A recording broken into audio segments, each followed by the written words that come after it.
गिरोह से 2 bike, 1 mobile और जीप जब्त की। पुलिस ने अटलावदा के एक युवक के पास से चोरी की 2 बाइक, 1 मोबाइल सहित 1 जीप जब्त की। युवक की निशानदेही पर पुलिस ने धार जिले से चोरी की जीप भी जब्त की। पुलिस ने आरोपियों के खिलाफ प्रकरण दर्ज कर मामला जांच में लिया।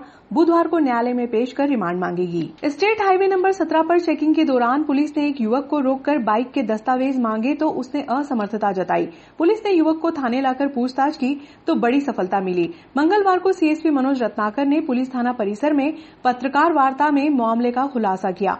सीएसपी रत्नाकर ने बताया कि अटलावदा निवासी हाकम सिंह पिता प्रकाश गुर्जर को राजस्थान होटल पर चेकिंग के दौरान शंका होने पर हिरासत में लिया। प्रारंभिक पूछताछ में ही हाकम सिंह ने बाइक, मोबाइल सहित जीप चोरी करने की वारदात को कबूल किया।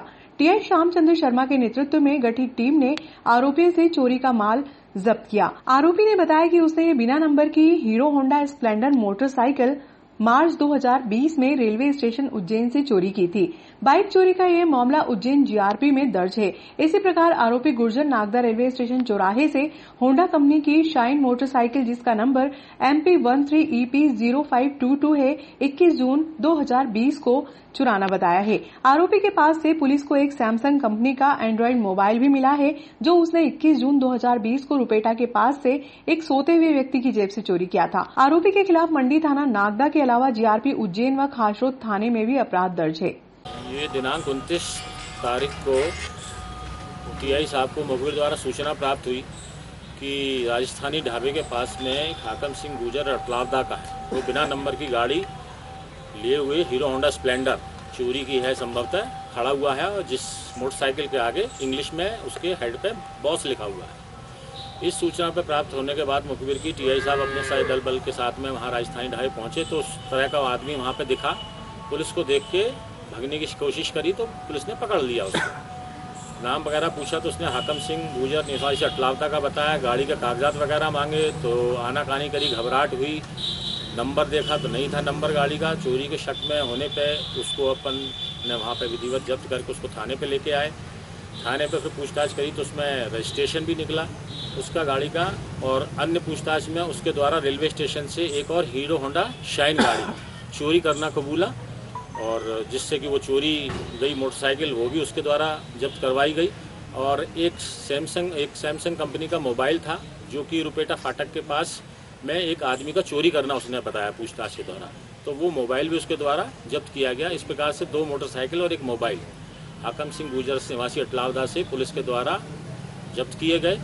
इसके अलावा एक और गीता गार्डन से तूफान गाड़ी चोरी गई थी, उसका भी अपराध पंजीबद्ध था। और ये तीनों जो मामले हैं इनके भी अपराध नागदा थाने में और जीआरपी थाने में पंजीबद्ध है। तो वो तूफान गाड़ी भी अंजेरा से राजेश नाम के व्यक्ति से वो बरामद की गई है कि लगभग कीमत उसकी 8-9 लाख रुपया है। और इस तरह से चोरी गया मशरूका जो है करीबन 10 लाख, सवा 10 लाख रुपए का नागदा पुलिस के द्वारा टीआई साहब के नेतृत्व में श्यामचंद्र शर्मा जी की इनकी टीम के द्वारा एक अच्छा कार्य करके जब्त किया गया हैगा। इसमें पूर्व में हमारे पुलिस अधीक्षक महोदय उज्जैन एवं एडिशनल एसपी साहब आकाश भूरिया साहब के द्वारा निर्देशित किया गया था लगातार कि संपत्ति संबंधी अपराध में बरामदगी के प्रयास करें, और उसी में एक विशेष टारगेट करके उस और संपत्ति का बरामद करने के लिए लगातार प्रयास जारी थे। और उसी प्रयासों का ये प्रतिफल है कि मुखबिर द्वारा सूचना दी गई, उसमें ये पुलिस के द्वारा बड़ी कार्रवाई करके 2 टू व्हीलर, 1 4 व्हीलर और 1 मोबाइल जब्त किया गया है। सर इनके साथ और भी किल कोरोना अभियान के तहत विशेष बुखार के मरीजों को खोजने के लिए कम्युनिटी हॉल में लगभग 4 घंटे तक अलग अलग टीम को प्रशिक्षण दिया गया। प्रशिक्षण के दौरान एक्सपर्ट्स ने नागरिकों से पूछे जाने वाले प्रश्न, लक्षण सहित अन्य बिंदुओं पर जानकारी दी।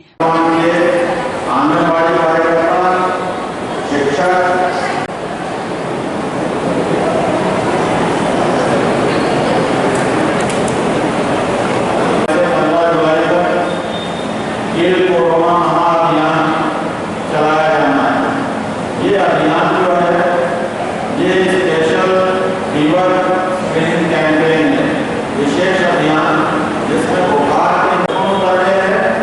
ये कार्य पूरे प्रदेश में इस बार हो रहा है जुलाई से 15 जुलाई तक।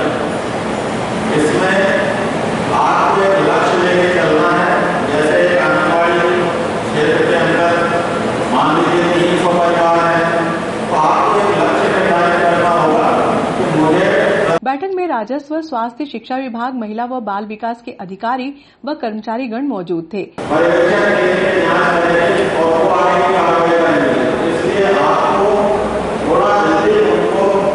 कोरोना अभियान के अंतर्गत विशेष बुखार के मरीजों को खोजने के लिए महिला व बाल विकास, स्वास्थ्य व शिक्षा विभाग के कर्मचारियों की टीम घर घर दस्तक देगी। एसडीएम पुरुषोत्तम कुमार की मौजूदगी में मंगलवार को कम्युनिटी हॉल में 4 सत्र में अलग अलग प्रशिक्षण दिया गया। एसडीएम कुमार ने सख्त लहजे में कहा कि अभियान के तहत लापरवाही करने वाले कर्मचारियों पर अनुशासनात्मक कार्रवाई की जाएगी।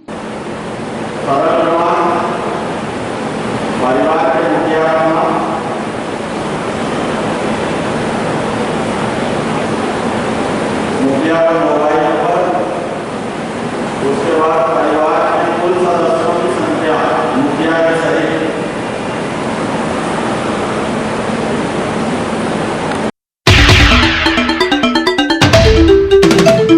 प्रदेश में भाजपा सरकार के 100 दिन पूर्ण होने पर कांग्रेस ने काला दिवस के रूप में मनाया।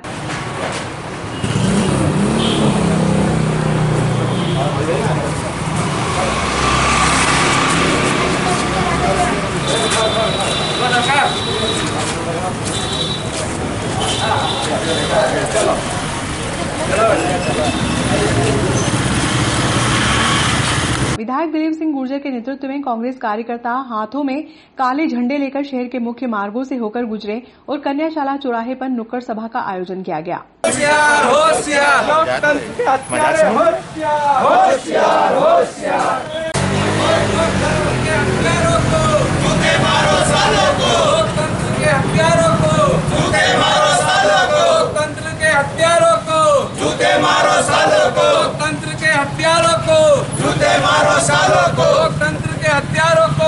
कांग्रेस पार्टी पूरे प्रदेश में काला दिवस मना रही है, क्योंकि आज से 100 दिन पहले धन बल और बाहुबल के अनुसार नरेंद्र मोदी और अमित शाह ने कांग्रेस की सरकार गिराई थी।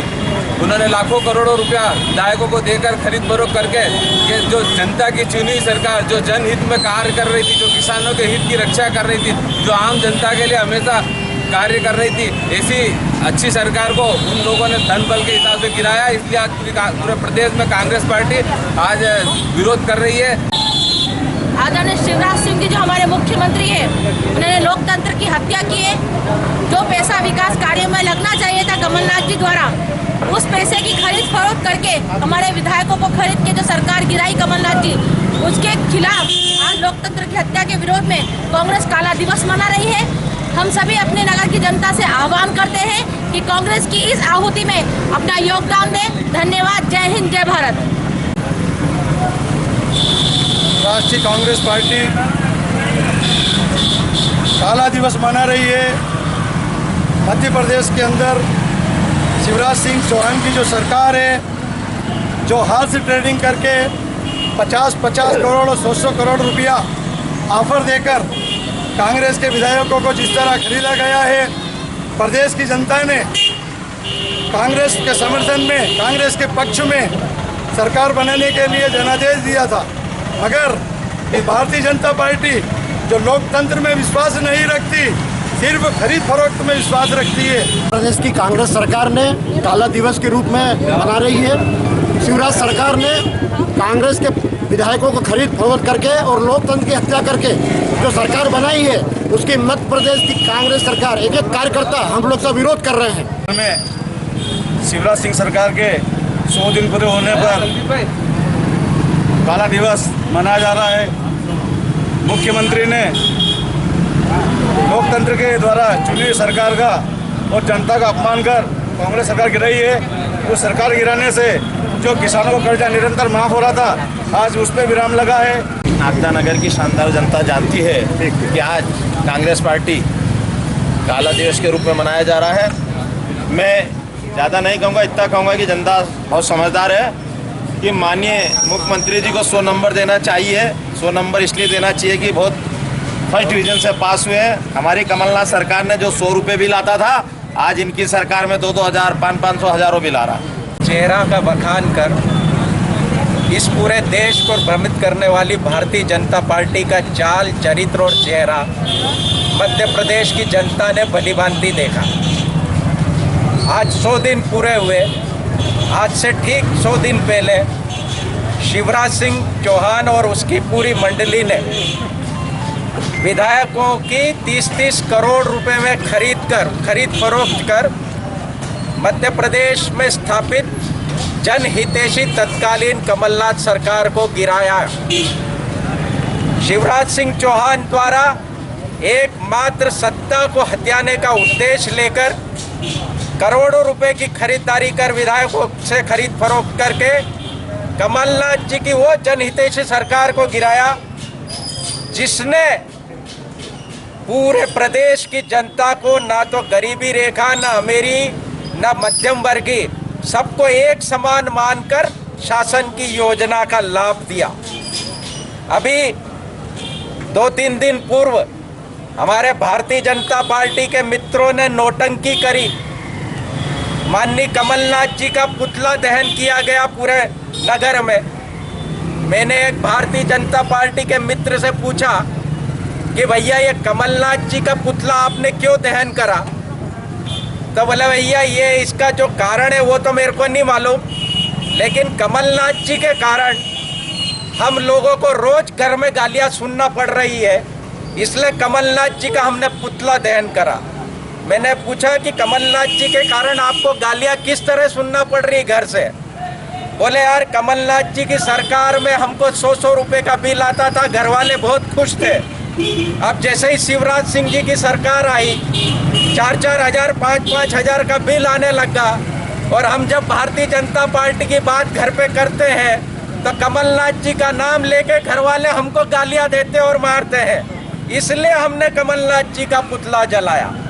जनहितैषी, जनता का काम करने वाले कमलनाथ जी का पुतला जलाने की नौटंकी करने वाले भारतीय जनता पार्टी के नेताओं से हम ये पूछना चाहते हैं कि सरहद पर चीनी सैनिकों ने जो कोहराम मचाया और जो हमारे भारत के 20 सैनिक शहीद हुए, उन पर आप क्या बोलना चाहते हो ये जनता को बताएं। जो पेट्रोल डीजल आए दिन महंगा हो रहा है, और सबसे बड़ी बात इस हिंदुस्तान के इतिहास में जो प्रधानमंत्री की उम्र होती है, नरेंद्र मोदी जी ने वो इतिहास रचा कि उनकी उम्र से बढ़कर पेट्रोल डीजल और रुपये का मूल्य हो गया। ये हिंदुस्तान का इतिहास में पहली बार हुआ, लेकिन भारतीय जनता पार्टी के लोग महंगा पेट्रोल, महंगा डीजल पर कुछ बोलने को तैयार नहीं है। युवा बेरोजगार घूम रहा है, लोगों के पास काम नहीं है, महंगाई की चौतरफा मार पड़ रही है, आर्थिक नीति डगमगा गई है, लेकिन भारतीय जनता पार्टी के लोगों को इनसे सरोकार नहीं। इनसे जब ये वाली बातें पूछते हैं तो आप देशद्रोही हो जाते हैं, आप लोग गद्दार हो जाते हैं। लेकिन रुपया हड़पना, रुपये हड़प कर सरकार बनाना इनका एकमात्र उद्देश्य हो गया। 25-25, 30-30 करोड़ रुपए एक विधायक को खरीदा गया, और अब वो पैसा बिजली का बिल, भारी भरकम बिल, जनता को थमाकर वो पैसा वसूला जा रहा है शिवराज सिंह चौहान द्वारा। सरकार द्वारा, केंद्रीय सरकार और प्रदेश सरकार द्वारा बार बार जनता के इनके काम कोई नहीं किए जा रहे हैं अभी तक। और अभी जो चाइना का जो मुद्दा हुआ है उसमें भी बहुत बड़ी लापरवाही है केंद्रीय सरकार की और भाजपा की। और मध्य प्रदेश शिवराज सरकार ने आज तक मंत्रिमंडल का गठन भी नहीं किया है, और सरकार गिराने के लिए हमने जो कोरोना के रूप में आज तक जो किया उसमें देने को अपने अमेरिका का जो राष्ट्रपति है उसका कार्यक्रम करने के चक्कर में लेट कर दिया, और उसके बाद फिर मध्य प्रदेश की सरकार गिराने के लिए लेट कर दिया। इसके लिए इतना बढ़ गया। अगर ये भी करते, जब राहुल गांधी ने कहा था उस वक्त, अगर ये खाली हवाई अड्डों पर लगा देते ट्रेन। आज कांग्रेस पार्टी द्वारा लोकतंत्र की हत्या के भारतीय जनता पार्टी के नेताओं ने की है। एक बड़ा दल बदल कर आकर इस्तीफे दिलाकर पिछले के दर्जे से सत्ता प्राप्त किए। 15 साल लगातार भ्रष्टाचार का करते रहे, और 15 माह कांग्रेस की सरकार रही, कमलनाथ जी मुख्यमंत्री रहे। उनके जो कार्य थे सिर्फ से वो आम जनता के हित के काम थे, उससे डर कर घबरा कर हमेशा मोदी जी घबरा कर ये मध्य प्रदेश की सरकार उन्होंने गिराया है। को ज्योतिराज सिंधिया को मंत्री पद का ऑफर दिया और थोड़े दिन में वो मंत्री पद की शपथ ले लेंगे और बहुत सारे विधायक हैं वो भी मंत्री पद की शपथ ले लेंगे। तो भारतीय जनता पार्टी का कुछ नहीं गया।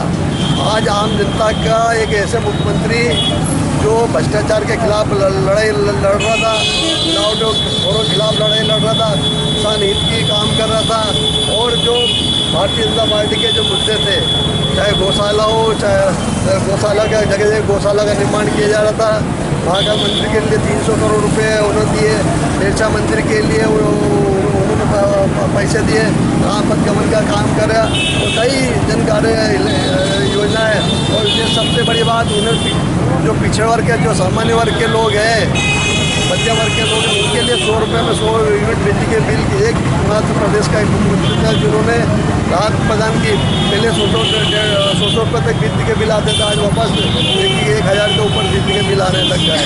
तो निश्चित से एक ऐसा व्यक्ति जो सबके हितों की सोचता था, जिससे भारतीय जनता पार्टी डरी हुई थी। आप लोगों ने देखा होगा उनकी छवि बिगाड़ने के लिए पूरे मध्य प्रदेश में भारतीय जनता पार्टी ने उनके पुतले जलाए। मैं भारतीय जनता पार्टी के लोगों से पूछना चाहता हूँ कि उन्होंने जो समझौते चीन से जो करे थे, सिर्फ मध्य प्रदेश के लिए करे थे, पूरे देश में उनके पुतले क्यों नहीं जलाए गए? वो क्योंकि वो चाहते हैं मध्य प्रदेश में उनकी छवि खराब करने का प्रयास है। वो जानते हैं कि उनके कार्यों के बदले वो चुनाव नहीं जीत सकते, इसलिए वो चीन का मुद्दा लाकर जो उनको छवि डैमेज करने का प्रयास कर रहे हैं। मैं भारतीय जनता पार्टी के बहुत से नेताओं के भाषण सुनता हूँ कि ये भाषण में ऐसा हो गया है, ऐसा हो गया। वो हमेशा इतिहास की बात करते हैं, वो भविष्य में क्या करना है ये उसकी बात नहीं करते। अच्छा काम हुआ तो हमने कराया, बुरा काम हुआ तो नेहरू जी ने कराया, इंदिरा जी ने कराया और उन्होंने सब 5 साल रहते हैं। करीब 17-18 मुलाकात हमारे प्रधानमंत्री जी की हुई है उनसे, चीन के प्रधानमंत्री से। तो निश्चित रूप से और मुख्यमंत्री थे जब भी वो 4 बार गए थे, उसके बाद में ही कई मुलाकातें हुई, करीब 17-18 मुलाकात उनकी हुई थी। भारतीय जनता पार्टी के लोग बोलते कांग्रेस ने ऐसा करा वैसा करा। अरे भैया 6 साल से तो तुम्हारी सरकार थी, यदि आपको लगता है जन विरोधी मुद्दे थे तो तत्काल निरस्त करते, तो आप लोगों ने उसको बढ़ावा क्यों दिया? तो निश्चित से आज लोकतंत्र की हत्या करके उन्होंने अपनी सरकार बनाई है। बंदरबाट आने वाले समय में होगी और आज देखें तो चारों तरफ वही भ्रष्टाचार, भूमाफियाओं का इनका सबका बोलबाला वापस चालू हो चुका है। अब जनता को भी समझना है कि हमारे राजीव गांधी ने दल बदल कानून विरोधी बनाया था, परंतु इन्हें भारतीय जनता पार्टी ने उसका भी एक नया रास्ता निकाल लिया, उसका भी एक वो ढूंढ लिया, इस्तीफा दिला के वो सीट घटा के। तो हम भी आने वाले समय में मांग करेंगे कि जो इस्तीफा दे वो 6 साल तक चुनाव लड़ने के लिए आयोग रहे, जब ही लोकतंत्र की हत्या होने से बच सकेगी। तो हम सब लोग आज भारतीय जनता पार्टी के इस कल का आज वो 100 दिन की उपलब्धि बना रहे हैं। हम उनके काला दिवस के रूप में, लोकतंत्र की हत्या का काला दिवस के रूप में आज हम मना रहे हैं। मैं शहर के और प्रदेश के वासियों से अनुरोध करना चाहता हूँ कि वो इसको देख लें कि कौन सी पार्टी लोकतंत्र में विश्वास करती है, कौन सी तानाशाही में विश्वास करती है। आज देखिए पूरा प्रत्येक रूप से पूरी तानाशाही हर क्षेत्र में, चाहे मीडिया के क्षेत्र में ले लो, चाहे न्यायालय के क्षेत्र में ले लो, या अन्य क्षेत्रों में लगातार आपको कहीं ना कहीं ऐसा दिखेगा कि न्याय लोगों को प्राप्त नहीं हो रहा है। तो आज लोकतंत्र की हत्या के काला दिवस के रूप में हम ये मना रहे हैं। हम कांग्रेस कार्यकर्ता आह्वान करता है और संघर्ष के लिए तैयार है। भारतीय जनता पार्टी के लोग खूब झूठे मुकदमे बनाएंगे, उनके लिए लड़े। पहले भी लड़के हम 15 साल में कांग्रेस की सरकार लाए थे, अभी भी 2 महीने बाद कांग्रेस की सरकार आएगी, ये विश्वास लोकतंत्र के हत्यारों को नरेंद्र मोदी मुर्दाबाद, शिवराज सिंह चौहान मुर्दाबाद, अमित शाह मुर्दाबाद, लोकतंत्र के हत्यारों को, लोकतंत्र के हत्यारों को, ज्योतिराज सिंधिया मुर्दाबाद, नरेंद्र मोदी मुर्दाबाद, शिवराज सिंह चौहान। गरीबों को बंटने वाले निःशुल्क चावल की कालाबाजारी की आशंका में 2 लोग धराए। ट्रैक्टर ट्रॉली में भरकर करीब 23 क्विंटल चावल ले जाया जा रहा था। जानकारी मिलने के बाद खाद्य विभाग की टीम ने मौके पर पहुंचकर चावल को जब्त किया। कोरोना काल में गरीब व जरूरतमंद लोगों को राहत देने के लिए केंद्र व राज्य सरकार की ओर से कई रियायतें दी जा रही हैं। इसमें एक निःशुल्क गेहूं व चावल का वितरण भी है। ये अनाज सार्वजनिक वितरण प्रणाली के तहत लोगों तक पहुंचाने की योजना बनाई गई थी, लेकिन उक्त योजना किस तरह से भ्रष्टाचार की भेंट चढ़ रही है, उसका खुलासा सोमवार देर शाम को खाद्य व राजस्व विभाग की संयुक्त कार्रवाई में हुआ। दरअसल प्रशासन को मुखबिर से खबर मिली थी कि एक ट्रैक्टर ट्रॉली में भरकर सरकारी चावल को अनाधिकृत रूप से भरकर 2 व्यक्ति ले जा रहे हैं। सूचना के आधार पर खाद्य विभाग निरीक्षक नागेश दाइमा और नायब तहसीलदार सनोनी पटवा ने ट्रैक्टर ट्रॉली का पीछा करते हुए नागदा बाईपास रोड पर पकड़ा। तलाशी लेने पर ट्रैक्टर ट्रॉली में करीब 23 क्विंटल चावल रखे हुए थे। चावल घिनौदा निवासी राजेंद्र पोरवाल व लोकेंद्र पोरवाल द्वारा ले जाया जा रहा था। अधिकारियों ने जब दोनों व्यक्तियों से जानकारी मांगी तो ये बताया कि ये चावल उन्होंने नागदा के अलग अलग किराना व्यापारियों से खरीदा है, जो गांव में पक्षियों को डालने के लिए ले जा रहे थे। लेकिन जब अधिकारियों ने उनसे किराना व्यापारियों के नाम पूछे तो दोनों व्यक्ति चुप हो गए और ना ही वो खरीदे गए चावल का कोई बिल अधिकारियों को दिखा सके, जिसको लेकर अधिकारियों को आशंका है कि उक्त चावल सरकारी है और इसे किसी कंट्रोल संचालक द्वारा बेचा गया है। हालांकि अभी तक ये खुलासा नहीं हुआ है कि जब्त चावल सरकारी है या नहीं। खाद्य विभाग निरीक्षक दाइमा ने चावल को जब्त कर परिवहन करने वाले दोनों व्यक्तियों के खिलाफ मंडी थाना में आवेदन देकर शिकायत की है। दाइमा ने बताया कि जब्त चावल को वेयर हाउस में रखवाकर पूरे मामले की जांच की जा रही है। निजी स्कूल के बस चालकों ने सौंपा ज्ञापन। लॉकडाउन के कारण निजी स्कूल के वाहन चालकों के घर पर बैठे रहने के कारण आर्थिक परेशानियों का सामना करना पड़ रहा है। एकता ग्रुप द्वारा एसडीएम पुरुषोत्तम कुमार को संबोधित ज्ञापन रईस पायलट के नेतृत्व में तहसीलदार विनोद शर्मा को सौंपा गया। ज्ञापन में बताया कि लॉकडाउन के कारण चालकों को आर्थिक परेशानियां आ रही हैं, जिसके कारण अब चालक और परिचालक प्रशासन की ओर टकटकी लगाए बैठे हैं। कोरोना महामारी के चलते स्कूल बस चालक परिचालक स्कूल से आधी सैलरी दिलाने के बाबत से अवगत विषय निवेदन है कि प्रभावी रईस पायलट पिता नानाशाह निवासी उन्हें तहसील नागदा जिला उज्जैन होकर के निवेदन करता हूँ कि ये कोरोना के विशेष महामारी के चलते 20 मार्च से उज्जैन जिले की नागदा, खाचरोद, मेदपुर, बड़नगर, तराना तहसीलों की सभी स्कूल बस बंद पड़े हैं। कई चालक परिचालक द्वारा स्कूल बस काम करते हुए ये अपने परिवार का पालन पोषण किया जाता है, लेकिन 20 मार्च से स्कूल बंद होने के कारण बसों का उपयोग नहीं हो पा रहा है, जिससे चालक परिचालक की आर्थिक स्थिति हकीकत दिन दयाल हो चुकी है। चालक परिचालकों को परिवार के सामने भरण पोषण की कठिन समस्या उत्पन्न हो चुकी है। चालक परिचालकों के पास बसों पर काम करने के अलावा कोई अन्य कार्य का साधन उपलब्ध नहीं है। यह है कि कोरोना के विषय महामारी के चलते संभव है कि स्कूल जुलाई तक बंद रहेंगे। ऐसे में 4 माह से चालक परिचालक का काम बंद पड़ा हुआ है। स्कूल संचालकों द्वारा शासन के नियम अनुसार आधी सैलरी चालक परिचालक को नहीं दी जा रही है। श्रीमान कलेक्टर महोदय से निवेदन है कि समस्त स्कूल संचालकों के आदेश किया जाए कि जाकर शासन नियम अनुसार चालकों को आधी सैलरी दिलाने की कृपा करें।